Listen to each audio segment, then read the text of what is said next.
You're listening to the Options Insider Radio Network, the home of the Options Podcast. For more quality options programs, visit theoptionsinsider.com or search for Options Insider Radio Network in your podcast provider of choice. Listeners can also access all of our programming through our mobile app available in the iTunes and Google Play stores. Select programs are also available via live stream at mixlr.com/options-insider. That's mixlr.com/options-insider. Don't forget to follow along with your favorite programs and submit your own questions for the hosts at twitter.com/options, stocktwits.com/options, facebook.com/theoptionsinsider, or via questions at theoptionsinsider.com.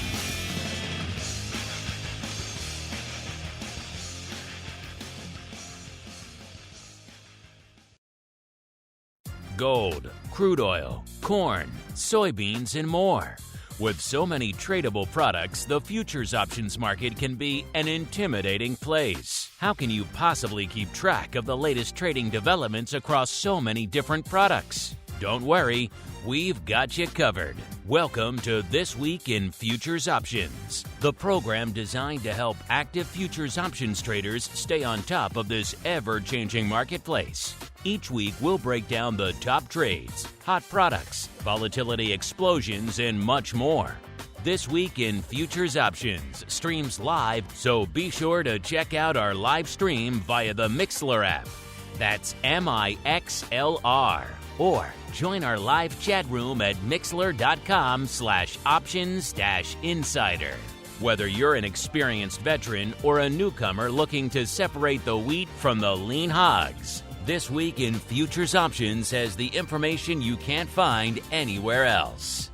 This Week in Futures Options is brought to you by CME Group, the world's leading and most diverse futures and options exchange. For more information and educational resources about futures options at CME Group, visit cmegroup.com/options. This Week in Futures Options is also brought to you by FTSE Russell, a leading global provider of benchmarks, analytics, and data solutions. For more information, please visit ftserussell.com, cboe.com, and cmegroup.com. And now, get ready to break down the latest futures options trading activity. It's time for This Week in Futures Options.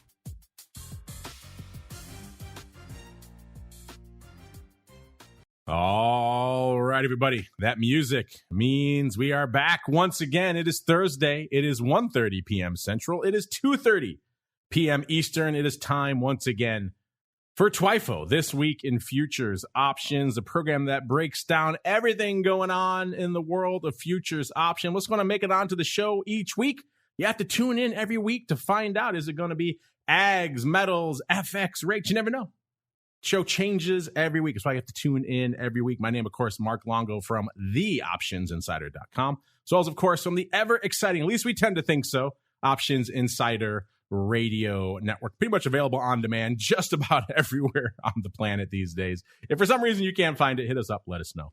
We certainly can always get it via our app and our website there as well. Of course, if you want to go above and beyond, get a few extra shows, exclusive shows in your lives, you want to get live access to this and everything else we do throughout the week. You want to win the great prizes we just gave away last show, listeners, just an hour or so ago. We just gave away the Pro Trading Crate for August. They are fun. They are bespoke, one-off custom items we put together for each of you out there. They're fun. They're laborious. They're expensive for us, but we like to do it because we like you folks. You want to get in on that action? Theoptionsinsider.com/pro is the place to go to learn more. And of course, if you're on demand, all we ask, keep rating and reviewing. It really does help. The legion of new folks every month this year has been a record in the 15-plus year history of our network. So people are discovering the world of options and indeed futures options every day these days. So check it out over there. Leave those questions and comments and ratings and reviews if you like what you hear. And let's see who's joining us on the old program today. I'm pleased to say joining us for the first time on the old CME Group and FTSE Russell hot seat, our old friend, Mr. Scott Nation, the president over there at Nations Indexes, as well as author of one or two or now half a dozen financial-oriented tome. Scott, welcome to TWIFO for the first time, sir. Thank you, Mark. It's great to be here. All right, I'm excited. It's going to be a fun time. So let's kick it off the way we always do. It is time for the Movers and Shakers report. It's time to find out what's rallying on the light side and falling to the dark side at CME Group this week. It's time for the Movers and Shakers report. All right, everybody, welcome to the Movers and Shakers. This is, of course, the portion of the show we break down everything lighting it up to the upside, aka the light side, and to the dark side over there at CME this week. And man, Scott, you picked a good one this week because we were just joking on the show just a few weeks ago. It had never happened before in the history of our show where we couldn't put together a top five and a bottom five. We could only get a bottom four, so we call them the dark four. Well, now the situation has reversed, Scott, and we can only put together a light side three. So not much going on the light side this week. But nonetheless, you are our guest. I will give you pride of place. Where would you like to begin our journey this week, sir? To the light side or to the dark side? Well, there's so much dark side. I mean, there's so much red on the screen this week. Let's start with the good news because there hasn't been a whole lot of it. All right. So I know you want to talk about wheat. We'll get to all three. We'll get to all three on the light side then, listeners. Here, let's go to number three, up a whopping 1.26% this week. It is lean hogs. It was, if you're wondering, it was number five in the other direction last week, listeners, off 3.03%. We're hanging out pretty much in all ags for our top three this week, listeners. Number two, we have corn, up 2.81%. It was number three in the same direction last week, up 6.62%. So a good couple of weeks for corn. And number one in our light three this week, SRW wheat, aka Chicago wheat, up 5.67%. It was in the same spot last week, up 7.64%.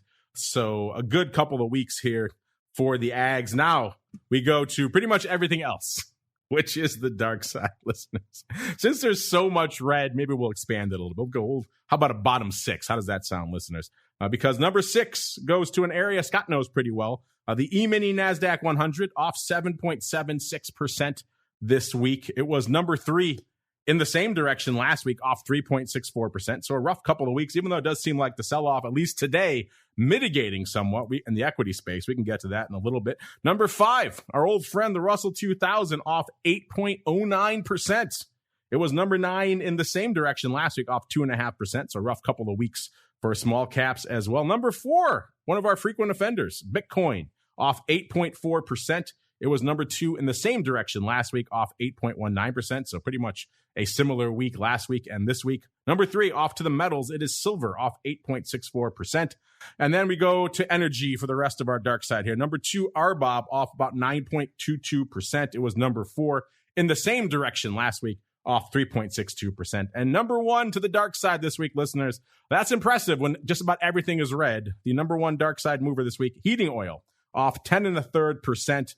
It was number one in the other direction last week, up 9.56%. So giving all that back and then some this week. Wow, that's a lot of living we've done already here, Scott. So, Scott, we have a lot of products lighting it up to the dark side, not so much to the light side this week. But you are our guest. I will give you the choice of where we should begin our journey this week, sir. So what product complex is lighting up your tape? Where do you want to start this week, sir? Well, I think the important story here is energy because it flies in the face of inflation. But then you look at everything that's going on in the ags and maybe there is some inflation. So let's get the good news out of the way. And all right, Mark, to the ags then we go, sir. Here we go. To the ags. It's time to get our hands dirty exploring the latest options, trades, and trends in corn, wheat, soybeans, and more. It's time to talk ags.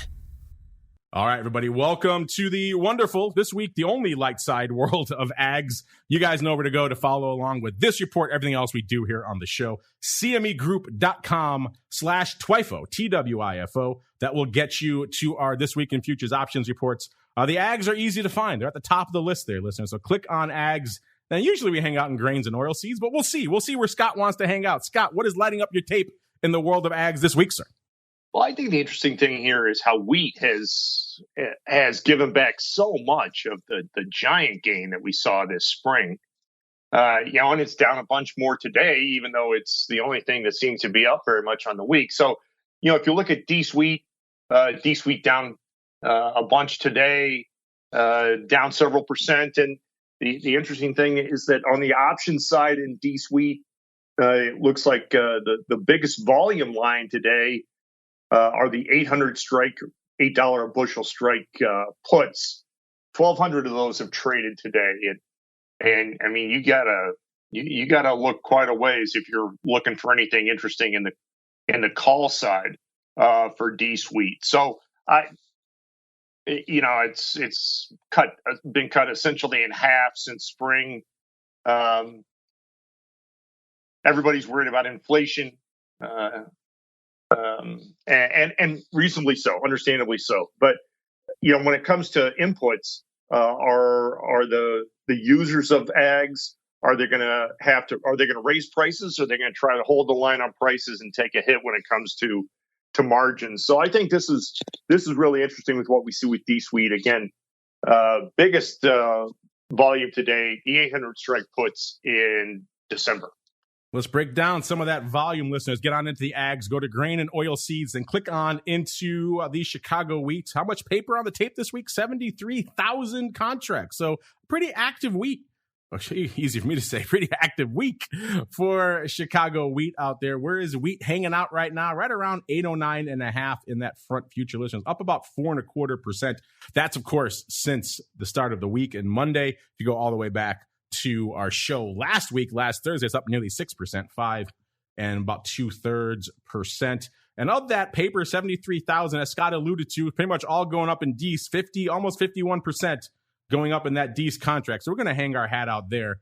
You may be wondering, what is the vol in December wheat? It's about a little bit north of 38, about 38.40, up about 1.25 points. So if you're saying to yourself, equity vol is not really doing it for me right now, even though it is juicier these days, you're looking a little bit farther afield, you want a little bit more vol in your life? Well, allow me to present wheat at about a 38, almost 38.5 out there right now. In terms of skew, seeing a bit of evolution this week. Last week, the put 7.3% cheap. This week, 7.7. Not a big change in the puts. It's the calls where the action was this week. Last week, the calls were 14.5% bid, listeners. This week, down to 7.6%. So they came for that call wing over the course of this past week. And as Scott alluded to out there, today, you're right. Today, the 800 puts are pretty active. Overall, in the whole week, we have the 10-half calls doing 4,300 contracts this week. And you can see why the call wing came in. They're pretty much closing all week long. The big day was Monday, 2,600, about 1,000 on Wednesday. The rest kind of scattered throughout the week. And most of that on Monday was closing. So that probably accounts for the lion's share of why that call wing came in pretty hard there, listeners. And right behind it, we also have the par calls, the 1,000 calls. Again, a pretty active 3,500 contracts this week. The big dog, once again, Monday, 1,300, about 1,000 on Tuesday, and about almost 800 going up today. And then we have the 900 puts, so a bit of a call strip here in December, with the big day for those actually Tuesday, 1,100 on Tuesday, 1,300 on Wednesday, and then 500 on Monday. So actually the big day was Wednesday there for those listeners. Not too much going up today. And then we get out to our old friends, the 800 puts. So there were some puts to be found, listeners, out here this week as well. They were pretty active all week long. About 1,000 going up today, almost 1,000 yesterday, 600 on Tuesday, and about 400 on Monday. Opening throughout the week. So a little bit of opening put action on the 800 strike here in December. So there you go. There's your risk reversal. Your 800 10.5. That's your risk reversal / strangle out here in December. We'll see if you see anything else. Looks like most of the paper outside of that, the big dog, were the 900 calls going up here in October, listeners. They did nearly 2,000 contracts, almost all of that on Monday, 1,400. They did a whopping one lot today, listeners. So not very active today, but on Monday, it looks like we had maybe a 8.5, 900, 1x2, 750 by about nearly 1,500 going up, because about 1,500 of the 8.5s have traded throughout the week as well. So interesting stuff, but it is mostly December out here. Anything else catching your eye in the world of ag, Scott, or should we keep this machine rolling into another complex? Let's go to another complex. I mean, everything else is really juicy to the downside. All right, let's do it. Where should we start our downside journey, sir? There's a lot to choose from. Well, again, I think energy is fascinating. I mean, we can go there, and then we can go to the maybe the equities, and I'd also love to talk about what's going on in some of the FX futures. All right, we can make all that happen. But first, to the energy we go. It's time to tap into the deep options well of black gold, Texas tea, nat gas, and more. It's time to talk energy. All right, everybody, welcome to the wonderful, slightly smaller world of energy this week. Listeners, as you mentioned, there's a lot of dark side, so there wasn't room. We had to expand it a little bit to actually, if you wanted to get our old friends, WTI and nat gas was actually almost unched on the week, listeners. So that was kind of splitting the uprights there. A WTI would actually be about a bottom, almost number 10, number 9 or 10. Such a dark side week here, listeners. But of course, we did have RBOB and heating oil, number 2 and number 1, respectively, to the dark side. Of course, listeners, you want to find this for yourselves. Drop out of ags, go down 2 slots to energy, and then we're going to hang out there. Scott, what has been lighting up your tape this week in the world of energy, sir? Boy, everything's coming back to earth, as you pointed out. And we're just so terrified of inflation that when we get a little bit of good news, we see energy prices coming down. We forget about all the other inputs to inflation, and so I think people over fixate on energy. But it's a wonderful place to be playing today. Crude oil down, and OC is down 3.5%, down over $3. That's good news, at least for most people. And the same with RBOB. Nat gas is interesting, but that's always a wicked market, nat gas futures. So, I think what's going on in crude oil is interesting. I think what's going on in RBOB is interesting. Again, they're just coming back to earth after a big rally. If you want to pay attention, if you want to play in the futures, then October is still the front month in crude oil, 86.41 right now. A lot of interest in the options, and the skew in something like crude oil is going to be to the call side. That's also interesting because, well, it's not working out for people who are long calls today. No, a rough period for them, listeners. By the way, listeners, if you guys want to check out the RBOB and heating oil, they're easier to find. You have to go out of where we usually hang out, which is in the crude oil category. Actually, scroll on down past nat gas, get all the way down to the refined products. If you get in there, you'll see why we probably don't talk about them on the show all too often. RBOB right now, on a pretty active week, is number 2 to the dark side, off 9.25%, 2,400 contracts on the tape out there. Heating oil, even worse. Heating oil is number 1, 10.33% to the dark side, only 1,700 contracts on the tape. So alas, we won't be hanging our hats out there, not when WTI is putting up over 500,000, 541,000 contracts on the tape for WTI. It is a bottom 10 offender this week, which counts in a week when there's only a light 3 listener. So hang on out there. Plus, it's the one that's making all the headlines right now, the sell-off in WTI, the downside, what's going on, the impact of that on inflation. It seems like you can't go a day without seeing headlines and stories about that. Right now, WTI 87.20 coming into the start of this segment, off nearly 6 handles, about 586. That's about 6.3%. That's, of course, 6 months since Monday. If you go off to last week's show, it's off about a similar percentage. So it's been hanging off north of 5% for the better part of the last week. And I said over 500,000 contracts. That's a pretty active week, 541,000. Usually this time of week, we have an active day in WTI, active week in WTI. You're talking about 440,000 contracts. That's over 100,000 more. And looks like the lion's share of that, 37.4% going up in the D's contract. So I think we'll hang our hats out there, listeners.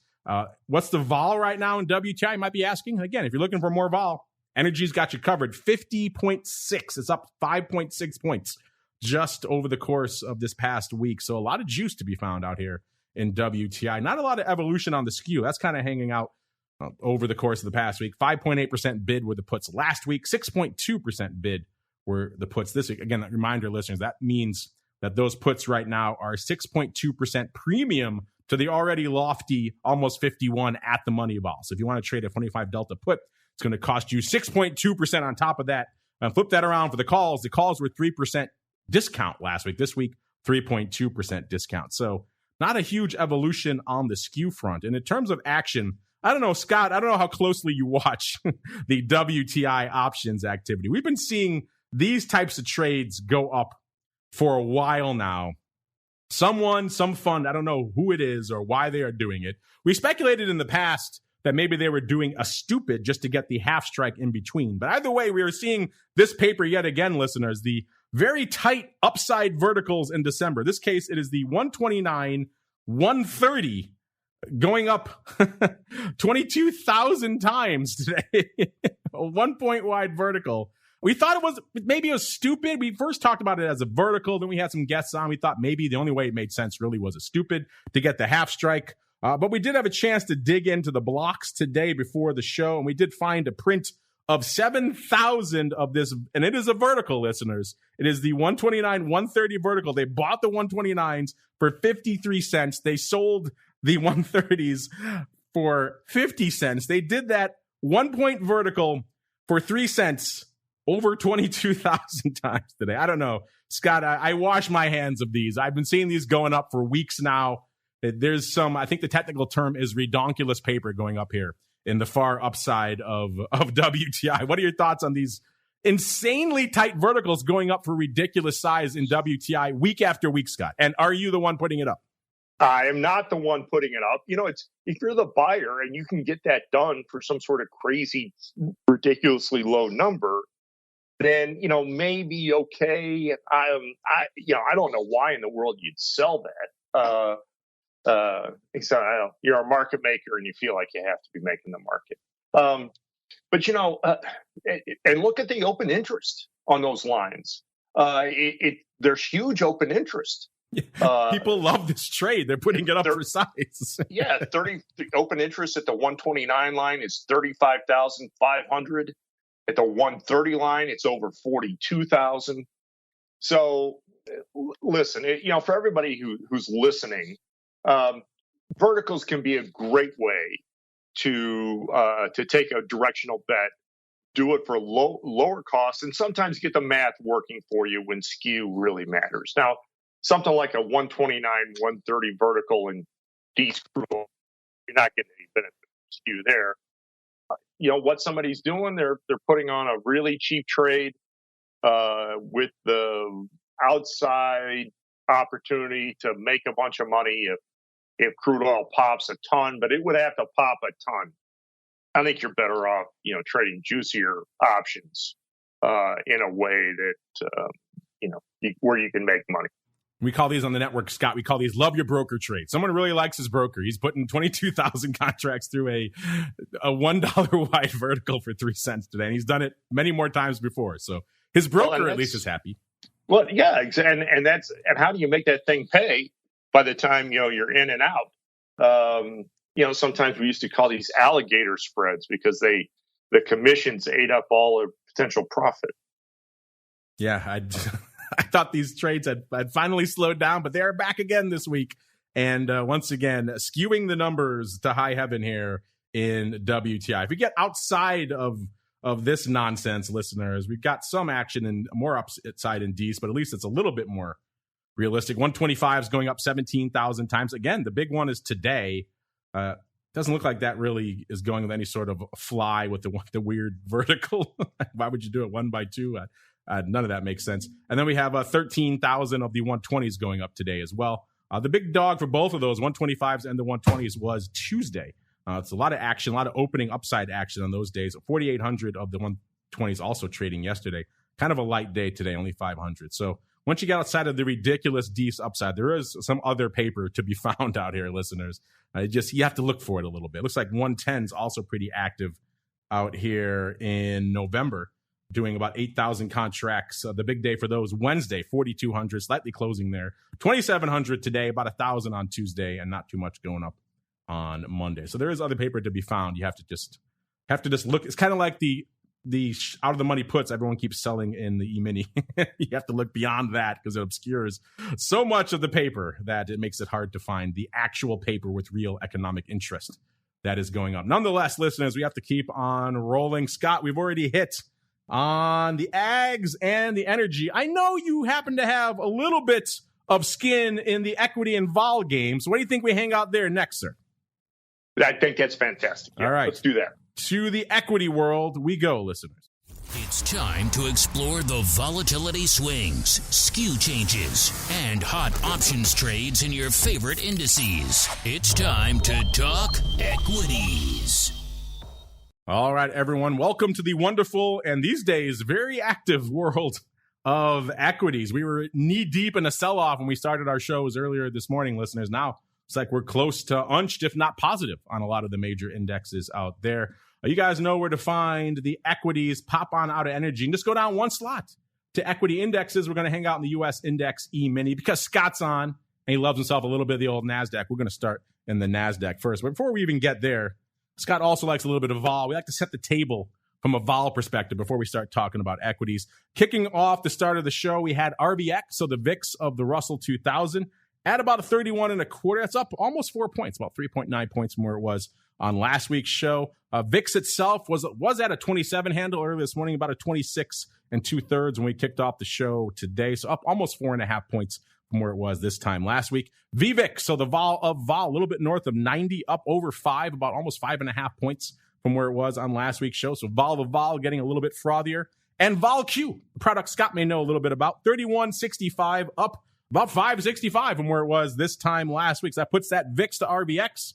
So that large cap to small cap vol spread, almost at a 5, about 460. That's a little over half a point tighter than it was this time last week. So coming in a little bit, that's still pretty wide for that spread. And then the VIX to vol Q spread, it's been hanging out for a while, coming in again this week now finally, just at about exactly 5 points, about almost 1.2 points wider than it was this time last week. Maybe let's start there, Scott. I know you track that relationship between vol Q and VIX quite a bit. What are your thoughts about where it's hanging out right now and how that fits in from a historical perspective? We do pay attention to it. You're absolutely right. And that can be a great way to really see what people are fearful of. So right now that relationship is right at 1.2. So vol Q is about 20% more expensive than VIX. That's in the top quartile. That's in the top historical quartile. So people are willing to pay up to get vol Q. That is, people are willing to pay up to get protection in the NDX world and versus VIX in the S&P world. And that makes sense. I mean, if you look at the NQ futures today, they're down quite a bit more than the S&P E-mini down.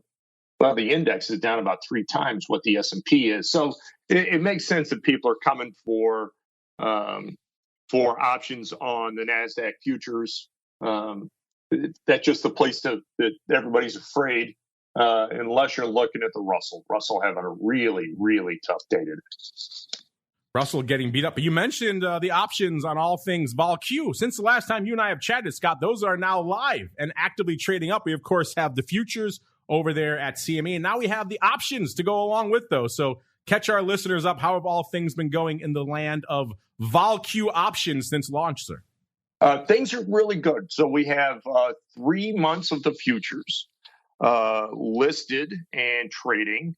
Ticker symbol for the futures is VLQ. They're listed at the CME, which is convenient. And again, we have three. We'll always have 3 futures expirations up. And then when it comes to the options, we also have 3 options expirations up. Now, these are options on the index. They're not options on the futures, which is the way the world works in the volatility space. But we also have SEC-OP and SEP-OC and NOV options up being quoted. So there's something for everybody when it comes to vol Q. Great. We launched them at an interesting time, sir. The markets are certainly rocking and rolling, at least these days. So hopefully that's going to translate into some paper and some action out there going forward for you, Scott.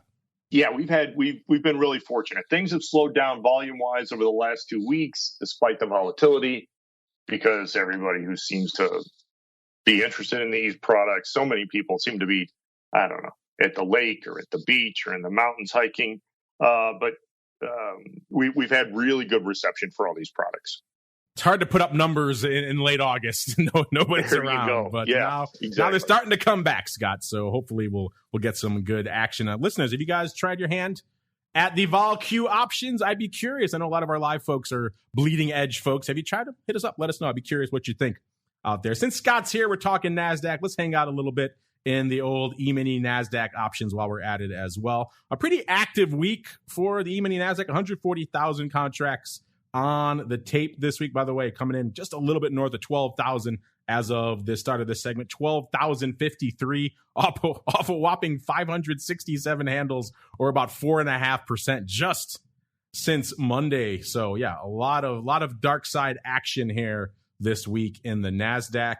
And of that, what did I say? 140,000 contracts. Looks like the 34%, so just over a third, going up in the SEP contract that has a little over 2 weeks to go. So that's right at our line of demarcation, listeners. We can hang out there. It's much better than the E-mini S&P, where it's just all front week, front day put selling to find out here. And of that, well, before we get even into that, what is the vol? You might be asking. We just talked about vol Q. Well, going out here 2 weeks in this SEP contract, we are looking at about a 31. So that's kind of in line with what we're seeing out here from vol Q. Vol Q also at about a 31. That's up about 2 3/4 points on the week. In terms of skew, last week the puts almost 10% bid. This week, 12.3% bid. So a little bit of a bid creeping back into those puts. Not exactly surprising, given the market action we've been seeing out there. And the calls, 8.3% cheap. Last week, this week, nearly 11%. Nobody wants the calls this week. And of that action this week, it was actually the calls leading the dance. The 12,700 calls. So very far out of the money. 650 handle out of the money calls. Doing nearly 3,000 contracts, leading the dance. The big day was Tuesday, almost half of that, 1,500, followed by today, 700, and the rest kind of scattered throughout the week. It's like back and forth opening to closing. So some folks were actually opening on the 12,700 calls earlier this week, which is an interesting choice. Followed right behind it by, looks like the 1,100 puts. Oh, excuse me, 11,000 puts in also in September, going up about 2,000 times. About half of that Wednesday. About 1,050 on Wednesday, slightly opening. The rest kind of scattered throughout the week. It's like I'm looking for any other interesting or aberrant paper. 12,500 puts were trading pretty actively going out tomorrow. Those, if you're selling those, you're going to be wearing those. So hopefully they were at least buying those. But intriguing stuff, about almost 1,400 of those going up pretty actively all week long. And most of that was opening throughout the week. So a lot of action on the 12,500 puts going up tomorrow. Speaking of puts going out tomorrow, let's skip out of the S&P because that's normally what they talk about here. Instead, let's swing in really quickly here to the Russell 2000 as well. Pop out of the NASDAQ, listeners, and then pop into the Russell 2000. Scott, you're just talking about small caps. I know you spend most of your time watching all things NASDAQ, but small caps, I think the technical term is getting annihilated today. What are your thoughts on small caps and the vol we see out there, sir? Yeah, they're getting crushed, which is unfortunate because the Russells have had the toughest time of it for the major index as well. I guess I should say neck and neck with the NASDAQ 100 since they made their highs last year. Everybody's worried about economic growth or the lack thereof. That's why we see energy coming back to earth. So if you're going to worry about economic growth and inflation at the same time, then you have to worry about smaller companies that don't have the opportunity to pass along cost increases or the cost of more expensive inputs. And Mark, we've just described the Russell 2000. So yeah, I understand why they're down. 1.6% today on the Russell 2000 index, having a tough time. And for people who follow us on Twitter, that's at nations_indexes. You'll see that we post what we call option window, which is a expression of the normalized cost of options for both the NASDAQ 100 and the Russell. And they have been neck and neck at the money all the way out put side and call side. So people are afraid. It doesn't matter which of those indexes you own. People have been afraid, and rightly so. Yes, a lot of red on the screen in small caps again this week, off nearly 5%, about 4.9%, or over 92 handles on the week. We were just talking about north of 2,000 not too long ago, listeners. Now back threatening the 1,800 level, 1806.80 when we kicked off the segment here. And a decently active week out here in the Russell 2000 options, closing in on 20,000 contracts. The lion's share of that, 40% going up once again in the SEP contract. It has about a little over 2 weeks to go. The vol out there, about a 28.30, so a little bit shy of what we were talking about with RVX. But again, remember, RVX is using that VIX methodology, so it's kind of a rolling 30-day metrics, going to put in some skew. And so it's a little bit different number than what we're looking at here from a 2-week out SEP vol, but still pretty close, 28 and a third, up about 1 point on the week. Skew-wise, the puts last week, 8.7% bid. This week, nearly a 3-point jump, 11.6% bid. So a lot more interest in the puts. The calls, 7.7% cheap last week. This week, nearly 11% cheap. So they're coming for the calls and wanting themselves some puts. But actually, the most active contract out here this week, this is what you guys always ask us about with the small caps. What about the small delta calls? Ever since last year when the small caps were just blowing the doors off everything out there, you guys were obsessed with small delta calls. Well, they are lighting it up again this week. The 22.5 calls out here in October. That's not what I expected, but again, that's why you got to tune into the show every week to see what's lighting it up. The 22.5 calls doing 1,665 contracts this week, trading Wednesday and Tuesday. Looks like actually a lot of that was closing, so that makes a little bit more sense. Some folks may be deciding 22.5, a bit of a bridge too far, at least for now, and deciding discretion, the better part of valor, and taking those off. So that would make sense. If they were opening on those, I would be a little bit more surprised, but there you go. We've seen crazier things out here in the world of small caps. Also have some action out here on the 1810 puts going out in a couple of weeks. So those are pretty much at the money, now in the money puts actually out here. So trading pretty actively all week long. Interesting strike, 1810. And they did a one lot on Monday. The rest of the week, a little bit more active, opening throughout the week out here. So 1810 puts and in September, and the 22.5 calls in October, leading the dance out here in small caps. All right, Scott, we've talked about equities. We've talked about ags. We've talked about energy. A little birdie has told me you are intrigued by some FX. What do you think we hang out there next, sir? I think you gotta go with the big one. So that's the euro currency. You can tell I'm an old guy because you have to say euro currency to differentiate from the euro dollar. But euro currency now at parity with a dollar, and so I think that's a fascinating place to go. And right. I also hope we get just a couple of minutes to talk about fixed income, which is just getting hammered today. It's actually 10-year futures down just less than a point now, was down more than a point earlier. But let's start with the euro currency. I think just because we like you, Scott, we can make both of those happen, but we will start in the world of FX. The dollar, the euro, the yen, and more. It's time to explore what's happening in major currency options around the world. It's time to talk FX. All right, listeners, let's do it. Let's get to the drop down. We hardly ever have a chance to explore here on the show. Looking back over the last year of this show, I could probably count on one hand the number of times that we have been sucked into the world of FX, and most of them have come in the last month and change for obvious reasons. The dollar is on the rampage, and all the major currencies are moving as a result. So get on out of equities. We're just going in order this week, right back down one more slot, listeners, to FX, to foreign exchange, and we're going to go to the majors, of course. We're going to hang out in the Euro USD. Scott, this is the time to go to Europe, sir. It's a bargain, half-price deal out there. What's catching your eye in the world of Euro USD, sir? Well, we're not going to talk too much about the dollar index, but it's screaming. Dixie is at, where is it right now? Well, it got very close to 110 earlier today, missed it by 2 cents. And 60% of that is the euro currency. As you pointed out, Mark, not a whole lot of volume when it comes to options on the euro currency futures. Today, I see volume of about 2,200, but the bulk of that is puts, as you would expect. If the dollar's screaming, the euro currency is getting killed, and so people are looking at the puts. Yes, intriguing times. Everyone's been watching this spread for a while. Will they break parity? The first time it did not too long ago was a lot of headlines, a lot of news. We are hanging out close to that parity level yet again, listeners. 0.996 to be precise in that front future going out tomorrow. You get a little bit farther out, It's a little bit north of 1.002.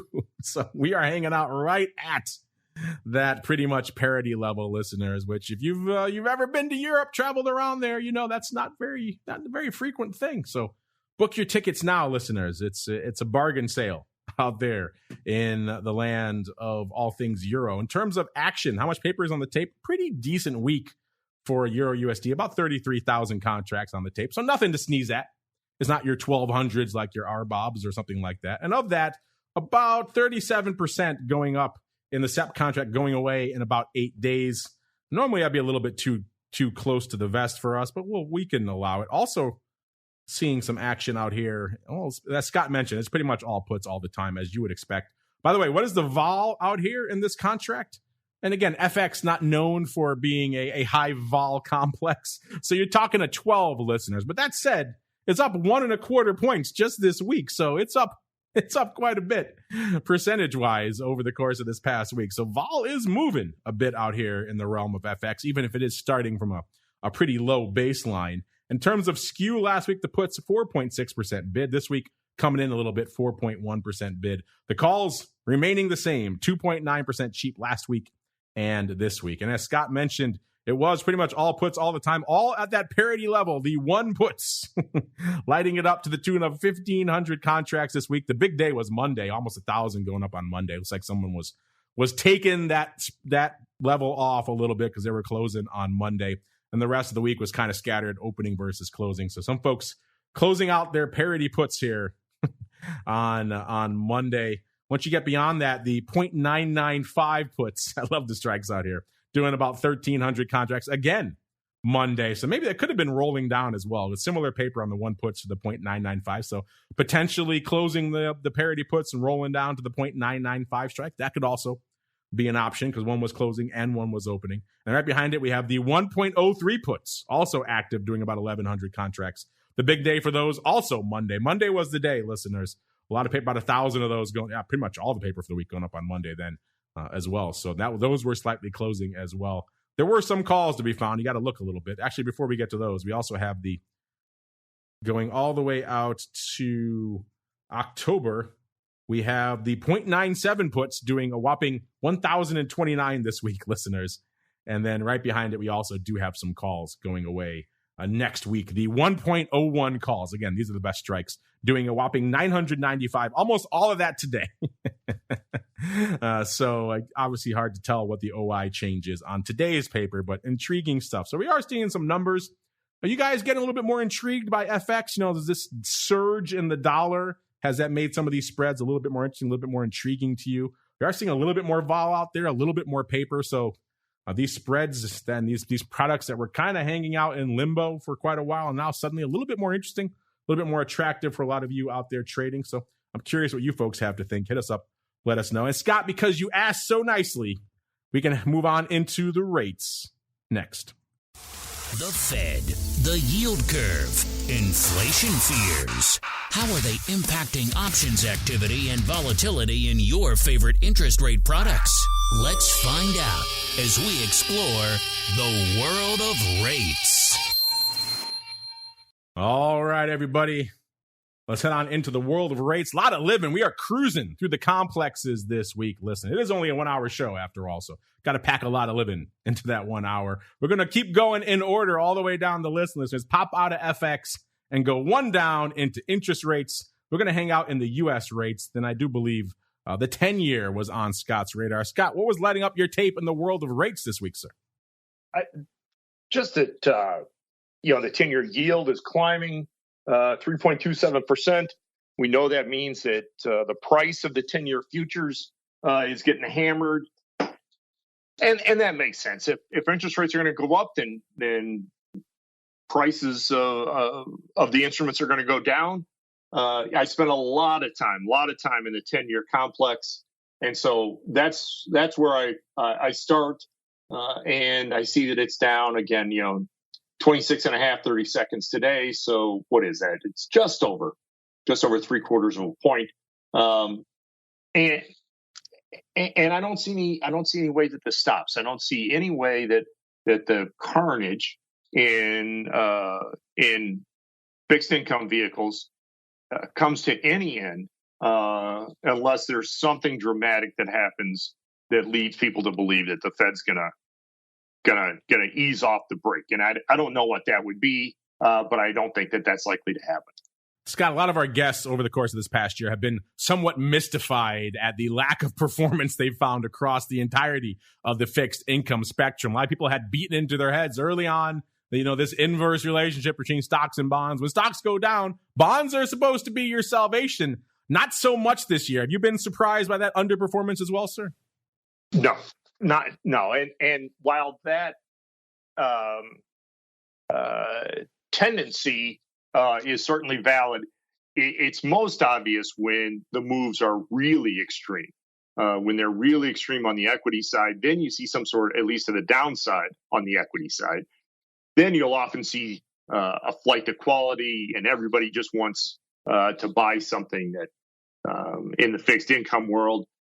We saw, when it was worst, last week for equities, we saw a little bit of that flight to quality. But why is this going on? It's going on because interest rates are headed higher, and so absent some really just apocalyptic result in the equity world that would force the Fed to say, well, guys, let's rethink this a little bit. Then I'm not surprised that everything's going down together. Mark, we know that when the stuff really hits the fan, correlations all go to one. Yep.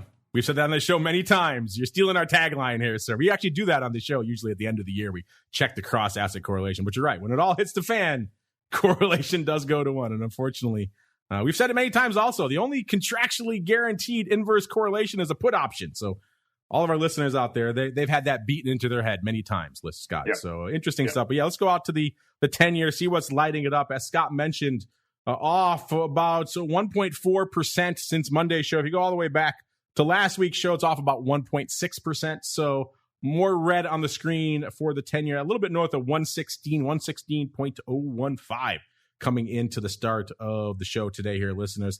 A lot of paper, as you might imagine, going up in the 10-year, 1.83 million contracts on the tape.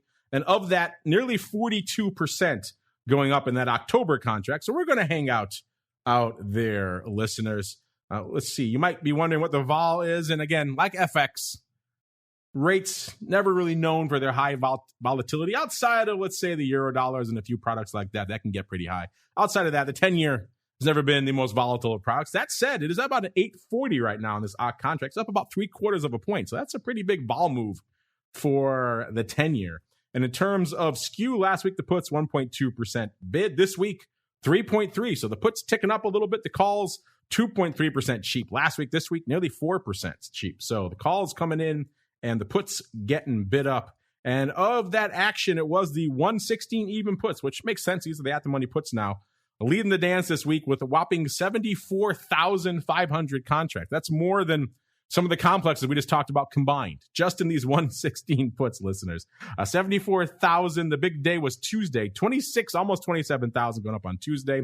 19,000 today. 16,000 on Monday. 12,000 on Wednesday. So kind of back and forth opening to closing throughout the week there. Then right behind that, we have the 117 puts, so keeping things pretty tight. 63,000 of those going up this week.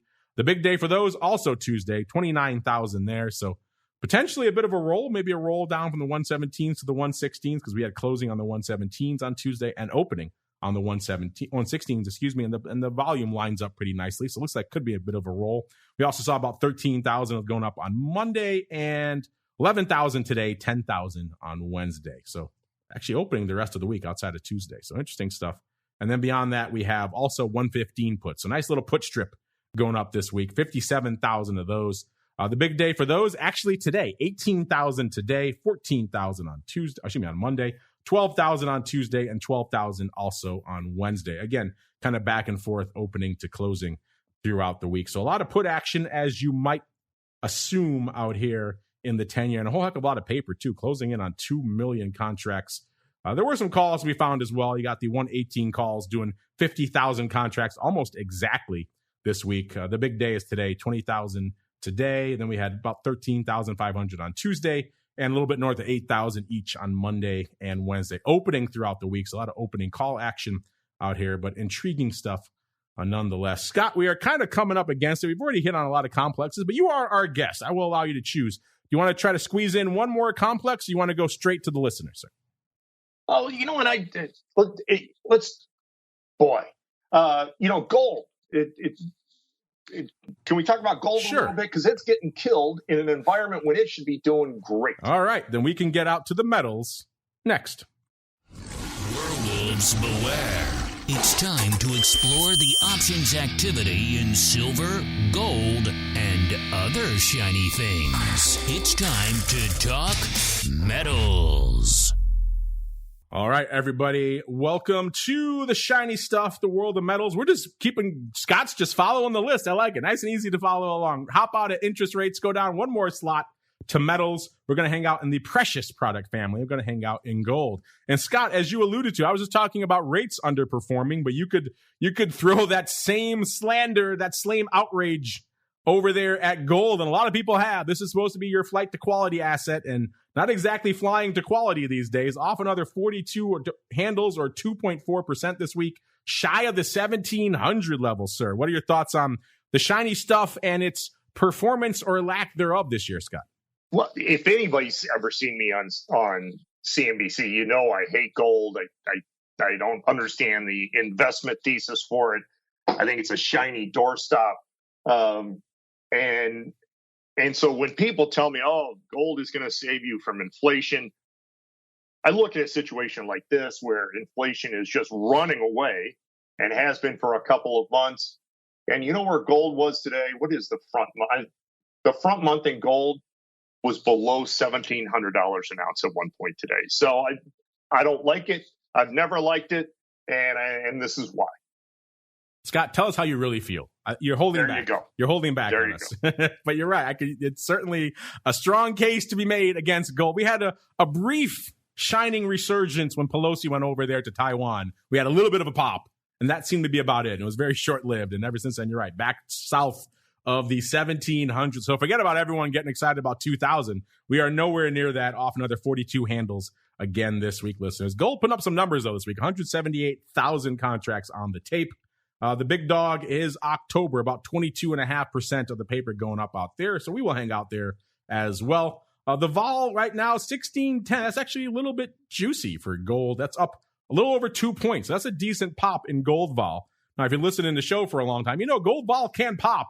It's a question of how long does it hang out there. Usually these moves are short-lived. So will this level be retained, or will it, once this move slows down, will the vol come crashing back in the way it has in the past? We shall see. But if past is prologue, probably. That's how I would bet. In terms of the puts, 4.9% bid were the puts last week, 2.4% bid this week. So the puts coming in a little bit. The calls last week, 2% cheap. This week, 1% cheap. So not a lot of action going on in the calls. And that's probably because all the action was on these 17.5 puts. They were pretty active here. But also, if we go a little bit farther out, though, 17.5 puts in October, doing about 4,500 contracts this week. But they were actually not the number one most active contract. You know, when you get to gold, listeners, you got to go a little bit farther out, a little bit farther up to find some of the more interesting, perhaps the more aberrant paper. And that is the case again this week. We got a lot of interesting stuff on the tape, including the 17 quarter puts going up in March of next year, doing a whopping 6,000 contracts this week, 3,500 on Tuesday, 2,500 on Wednesday. And that was it for the week. All openings. So someone opening for size on the 17 quarter puts in March of next year. Those are pretty much close to at the money puts. The future out there, listeners, is at a 1736. So those are slightly out of the money puts at this point, leading the dance out here. We also saw a lot of action. Usually it's to the upside in gold, and that remains the case again this week.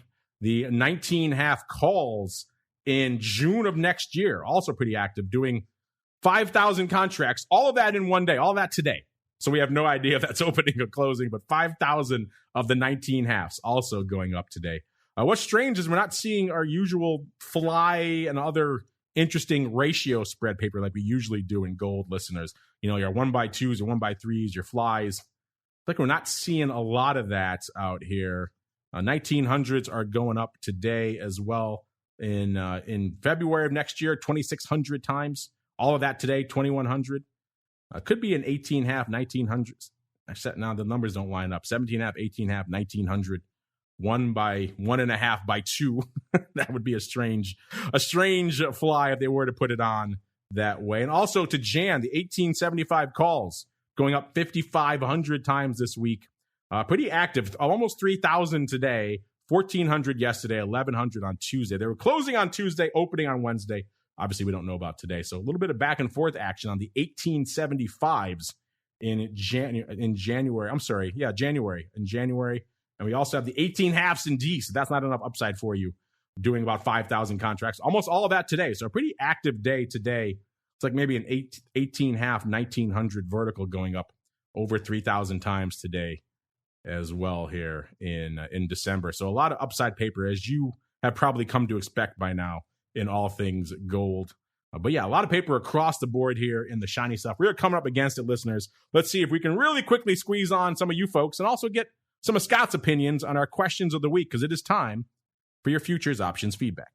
It's time for your questions, comments, and insights. It's time for Futures Options Feedback.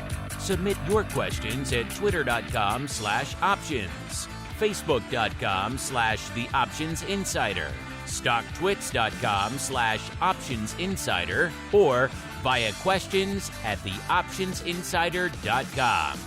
You can also submit your feedback via our Options Insider Radio Network mobile app, available for iOS, Android, and Kindle Fire devices. You can even ask your questions live via our Mixlr chat room. So grab the Mixlr app or just search for Options Insider at Mixlr.com. That's MIXLR.com.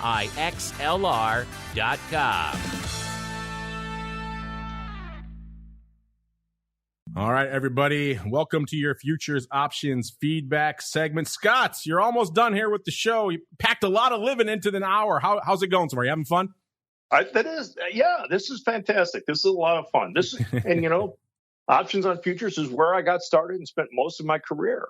So let's do it. It's like old home week. You're coming back. It's homecoming for you, sir. Yeah. All right, let's see if we can squeeze in a little bit of this before we roll on out of here. Our question of the week last week, listeners, we asked you folks, in this period of uncertainty, which options trades are you utilizing in your portfolio? Gave you 4 types of trades to choose from: short puts or put spreads, long calls or call spreads, ratio spreads or butterflies, and collars or risk reversals.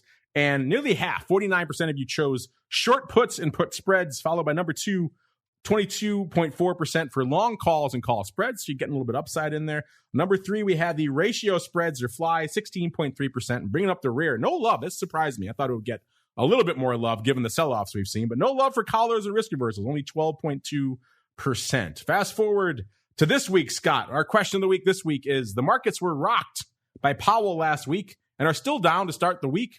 Does this second leg of the inflation sell-off have legs, or will the bulls return with a vengeance? Quite simply, where do you think the S will close at the end of Q3? We gave you 4 different ranges to choose from, listener. Try to make it a little bit easier for you. You don't have to pick right on the button.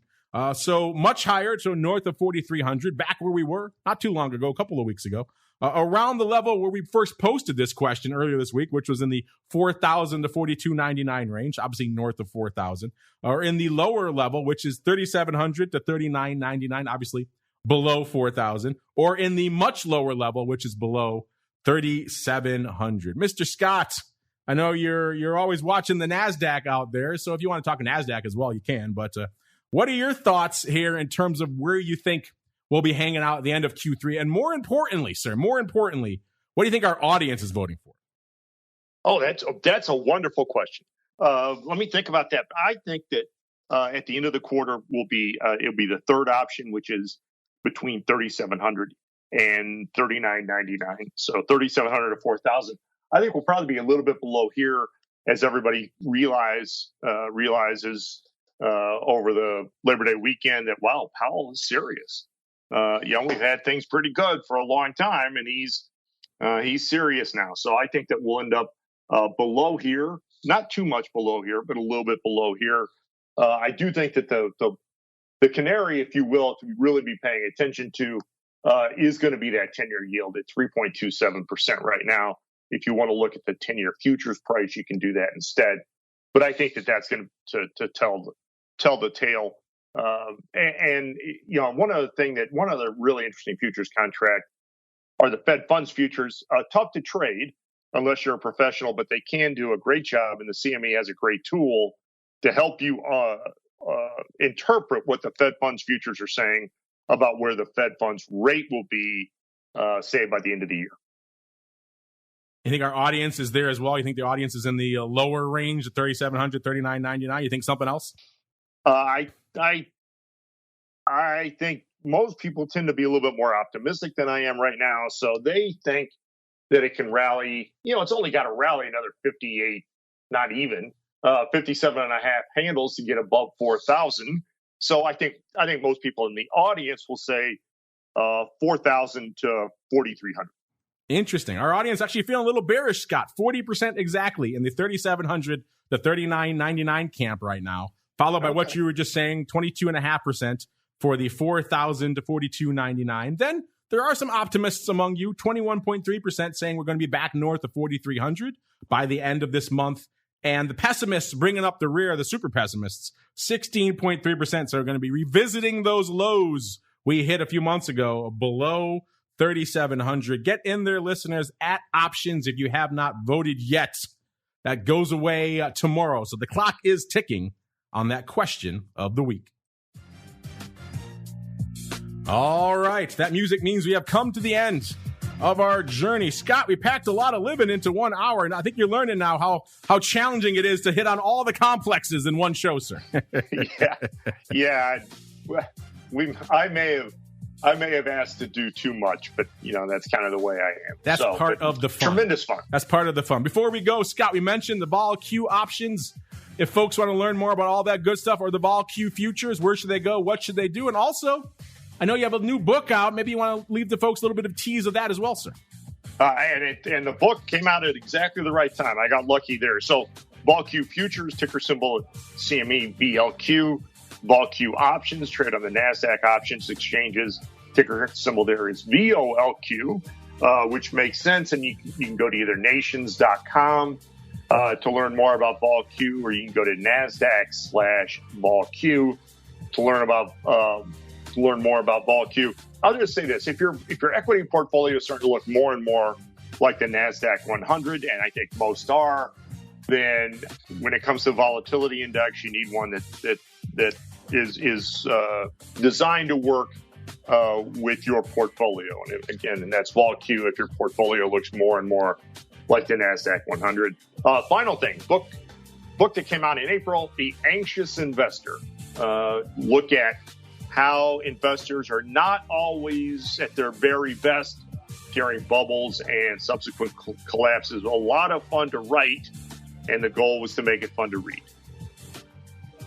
There you go. Check it out. The Anxious Investor. You know, find it on Amazon, all your major booksellers. Just came out. Good timing there. A lot of people were anxious and still are anxious when this book came out. So check it out if you haven't done so already. And of course, you know where to go to find all things vol Q, as well as to find their reports for this show. CMEgroup.com is the place to go, /TWIFO for all of our reports. Remember, those are live throughout the week, listeners. Not just when you're listening to this show. If you want to go check your lean hog options at 2 a.m. on a Sunday, we won't hold it against you. CMEgroup.com /TWIFO is the place to go for all that fun. And of course, you know where to go to learn about all things small caps, the vol, the activity, what's going on from a recon perspective, and what trends does that signal for the rest of the broad market, the COVID Impact Center, and a whole bunch more.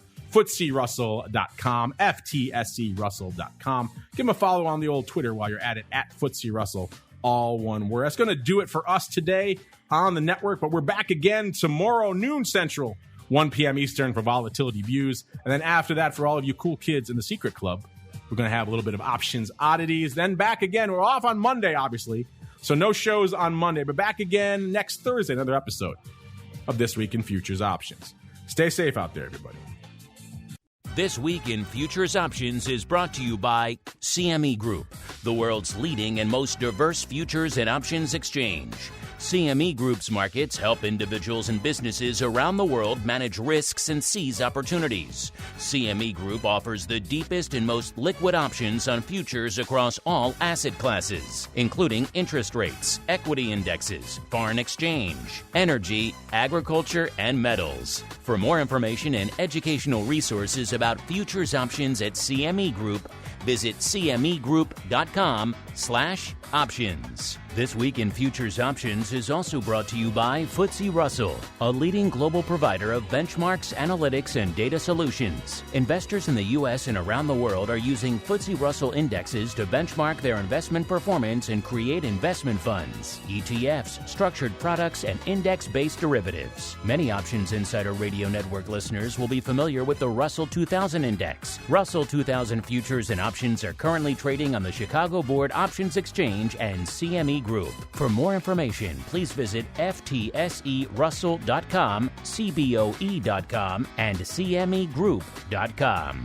This broadcast is intended for informational and educational purposes only and does not constitute trading advice or the solicitation of purchases or sale of any futures or options. The rulebook of the applicable exchange should be consulted as the authoritative source on all current contract specifications.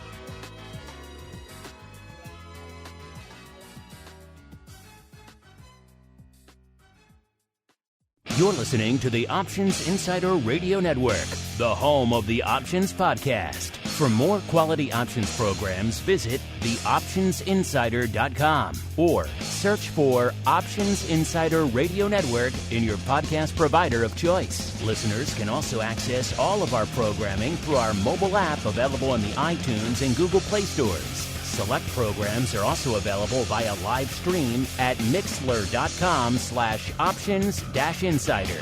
That's mixlr.com/options-insider. Don't forget to follow along with your favorite programs and submit your own questions for the hosts at twitter.com/options, stocktwits.com/options, facebook.com/theoptionsinsider, or via questions at theoptionsinsider.com.